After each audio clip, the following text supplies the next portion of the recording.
ஆண்டவராகிய இயேசு கிறிஸ்துவின் நாமத்துல அன்பின் காலை வணக்கங்களை நான் தெரிவித்துக் கொள்கிறேன்.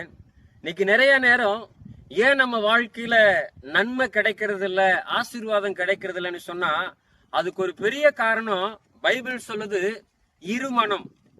யாக்கோபு புஸ்தகத்துல இருமனம் உள்ளவன் தன் வழிகளில் எல்லாம் நிலையற்றிருக்கிறான், அப்படிப்பட்டவன் கடவுளிடத்திலிருந்து எதையாகலும் பெறலாம் என்று நினையாதிருப்பானாக அப்படின்னு வசனம் சொல்லுது. இன்னைக்கு நிறைய நேரம் இதை செய்யலாமா அதை செய்யலாமா, இந்த பாதையை தேர்ந்தெடுக்கலாமா அந்த பாதையில தேர்ந்தெடுக்கலாம்னு சொல்லி ரெண்டு மனசோடு கூட நிறைய காரியங்களை செய்யறதுனாலதான் இன்னைக்கு நமக்கு ஆசீர்வாதம் கிடைக்கிறது இல்ல, நன்மை கிடைப்பதில்ல.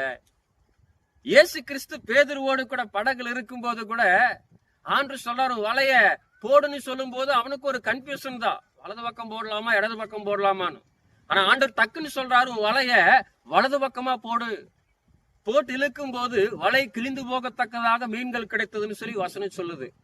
அப்ப இன்னைக்கு நமக்கு கன்ஃபியூஷன் வரும் பொழுது ரெண்டு மனசா இருக்கும் போது நம்ம முடிவு எப்படி எடுக்கணும்னு சொன்னா இந்த கடவுளுடைய வார்த்தை என்ன சொல்லுதோ அதை பேஸ் பண்ணி உங்களுடைய என்னுடைய முடிவு இருக்குன்னு சொன்னா கண்டிப்பா ஆசீர்வாதம் நம்மளை தேடி வரும்.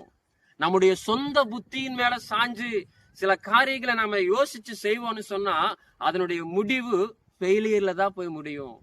அதே கடவுளுடைய வார்த்தை என்ன சொல்லுதோ அந்த வார்த்தையின்படி நாம் செய்வதற்கு முயற்சி எடுப்போம்னு சொன்னா கட்டாயமா பேதுருக்கு எப்படி வலையை கிழிந்து போகத்தக்கதாக மீன்கள் கிடைச்சதோ உங்க வாழ்க்கையிலும் என் வாழ்க்கையிலையும் ஒரு பெரிய ஆசீர்வாதம் வரும். அதை யாராலையும் தடுக்க முடியாது.